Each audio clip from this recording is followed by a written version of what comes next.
वज़ीर-ए-आला पंजाब की तरफ से एक अहम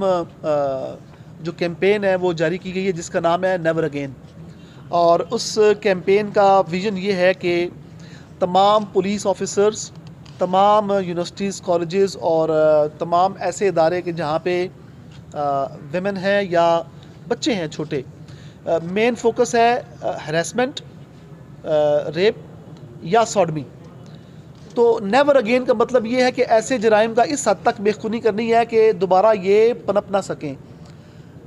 इसकी पहला टास्क ये है कि नेवर अगेन कैंपेन के दौरान हमने अवेयरनेस एंड एजुकेशन करनी है तमाम लोगों की। मैंने ख़ुद लेक्चर दिए हैं यूनिवर्सिटीज़ और कॉलेजेस में जाके बच्चों को, और अवेयरनेस कैंपेन में मोबाइल नंबर फ्लोट किया गया, उसके ऊपर इतला आई। और 3 ऐसी इतलात हैं जो मैं आपके नोटिस में लगाना चाहूँगा कि रक्षा के ऊपर बैठा हुआ एक शख्स जो है वो हरासमेंट कर रहा था।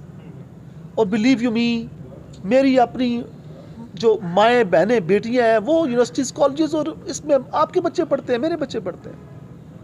और वो 2 साल से ये काम कर रहा है। और मैं ये खराज तहसीन पेश करता हूँ, ये कैंपेन जब शुरू की गई है नेवर अगेन, अगर ना शुरू की जाती मुझे भी पता ना चलता, 2 साल और गुजर जाते। और इसी तरह सिमिलर वे में 2 और केसेस थे जिसमें वो सिंगल उनकी हरासमेंट थी, उनको विद इन नो टाइम गिरफ़्तार किया गया और उनको कैफ़रे किरदार तक पहुंचा दिया गया है। और मैं ये उम्मीद रखता हूं, जो मीडिया के मेरे मशरान हैं, कि जो नेवर अगेन कैंपेन है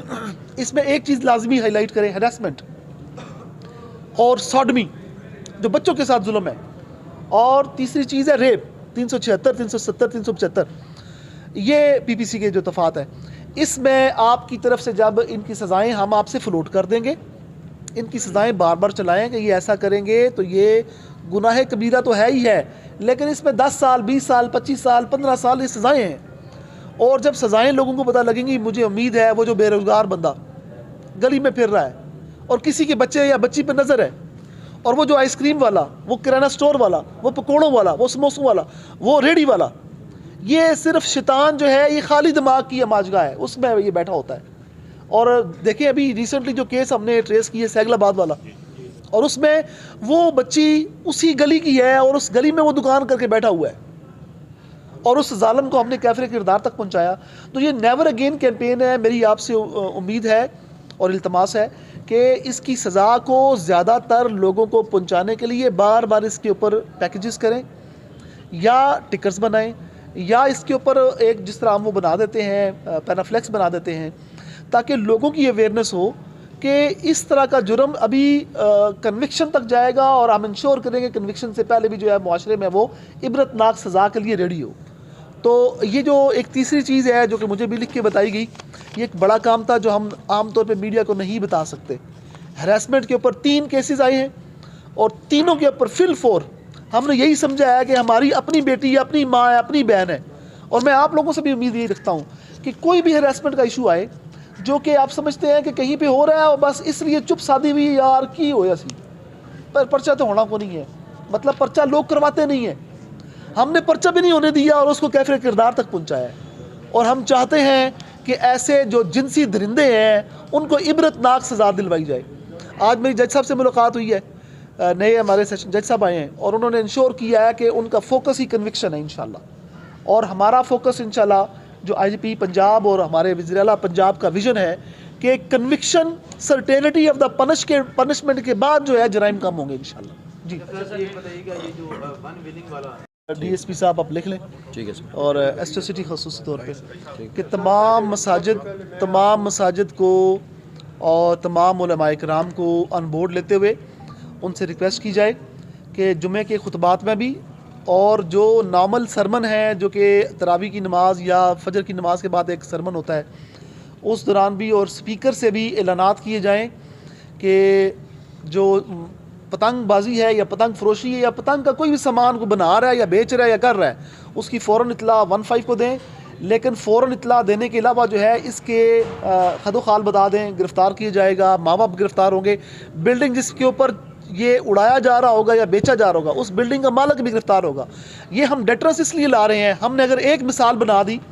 तो पूरे ज़िले में जो है किसी की ज़रूरत नहीं होगी ना इसकी पतंगबाजी की, और ना पतंग फरोशी की, और ना पतंगबाज को जो है उसके ऊपर तो उसमें एक और जो अहम चीज़ है, हमको रिलीफ मिलता हुआ नजर आया है। कंप्लेंट्स भी यकीनन होती हैं बट ज़्यादा जो है वो रिलैक्स। इसमें जी मैं आपके गुज़ार करूँ कि 1 साल पहले हमने खुली कचहरियाँ आम तौर पे करनी शुरू की। जैसे कि आपको दफ्तर में मेरे नज़र आता है, मैं हर रोज़ उसमें खुद पेश होता हूँ और तमाम लोगों को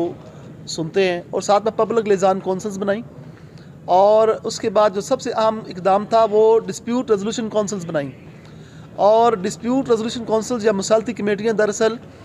ये ADR है, अल्टरनेट डिस्प्यूट रेजोल्यूशन है, जो लोगों के मसाइल जो कि नॉन कॉग्निजेबल हैं, कॉग्निजेबल नहीं है, जिसमें पर्चे नहीं हो सकते,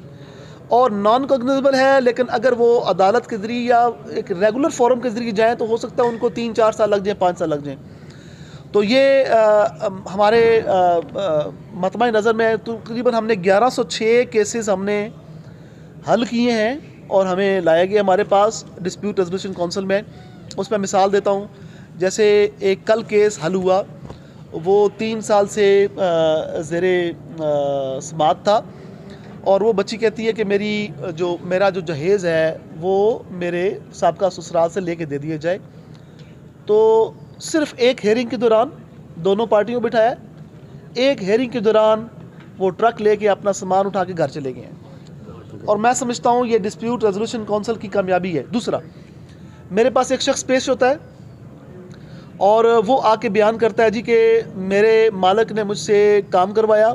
मज़दूरी कराई, जब मैंने अपनी मज़दूरी ख़त्म कर ली है तो वो अभी मौजूद नहीं है मुझे पैसे देने के लिए, मैं 3 हफ़्तों से 4 हफ़्तों से फिर रहा हूँ। मामला 30,000 का नहीं है, मामला ये है कि कोई FIR और अदालत के दरमियान में एक ऐसा रास्ता हो जो केसेस की जो बोझ है उसको कम करे। और अल्हम्दुलिल्लाह सिर्फ़ एक हेयरिंग के दौरान, और उसमें डिस्प्यूट रेजोल्यूशन काउंसिल जो सदर है सर्कल, उन्होंने विद इन नो टाइम ना सिर्फ उसके पैसे उसके हवाले किए,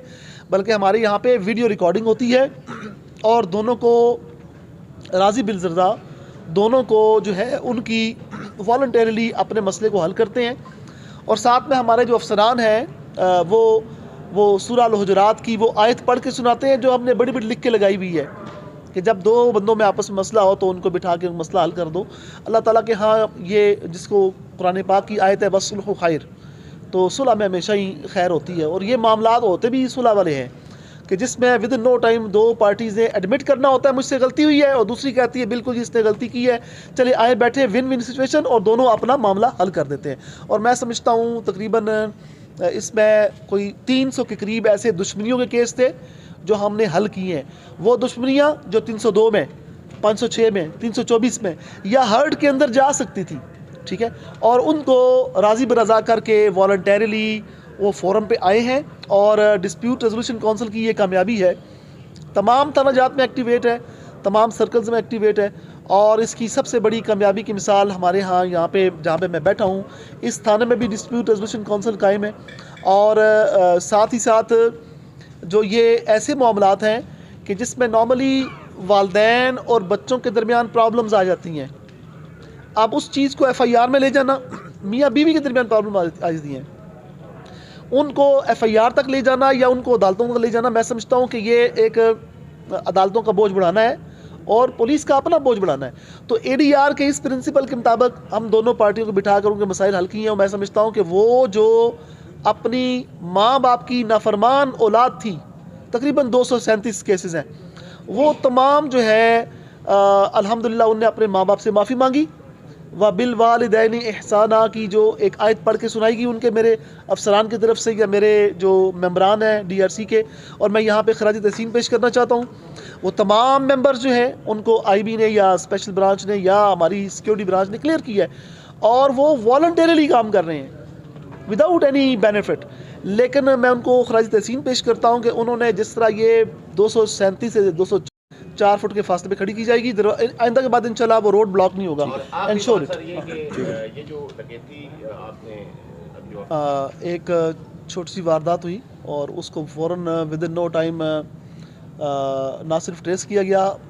फैसलाबाद के लोग थे और वो गैंग पूरा ट्रेस हो गया, गाड़ी समेत पकड़े गए हैं। सिमिलर वे में मैंने उसके लिए अभी ऐलान किया है कि CC3rd और कैश रिवार्ड 10,000 रुपया उनके लिए ऐलान किया मैंने अभी जस्ट अभी वायरलेस पे।